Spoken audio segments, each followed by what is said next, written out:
parole est à Monsieur Régis Juanico. Merci, Monsieur le Président.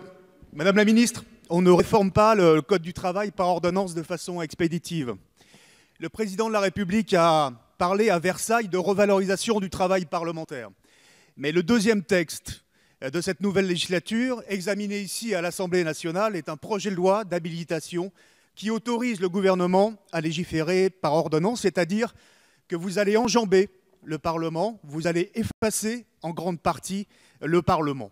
Certes, nous avons le droit de débattre, de discuter cette semaine des têtes de chapitre de ce projet de loi d'habilitation, mais c'est bel et bien le gouvernement qui écrira à la place du Parlement le contenu précis du texte en plein mois d'août, au moment où nous ne siégerons plus. Et nous ne pourrons discuter du contenu précis de ce texte qu'une fois qu'il sera entré en vigueur à la fin du mois de septembre. Nous ne parlons pas d'un texte technique, nous ne parlons pas d'un texte de simplification.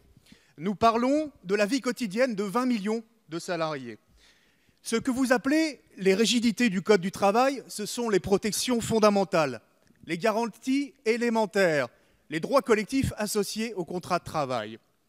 Ce que nous demandent les chefs d'entreprise, c'est un environnement législatif et fiscal stable, de la prévisibilité, la simplification des normes, une main-d'œuvre qualifiée et formée.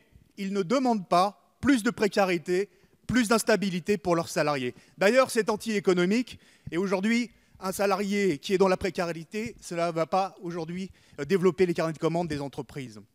Depuis 1986, 17 réformes du marché du travail ont visé à assouplir le contrat de travail ou à faciliter les licenciements. 30 ans d'échecs en termes de politique de l'emploi. Et pour les jeunes, j'en termine par là, vous allez aggraver une situation aujourd'hui qui est scandaleuse, qui est que quel que soit le niveau d'études, quand vous sortez de votre formation, chaque jeune, petit boulot, stage, emploi précaire, mais entre 5 et 10 ans pour aller vers l'emploi stable, vous allez renforcer cela.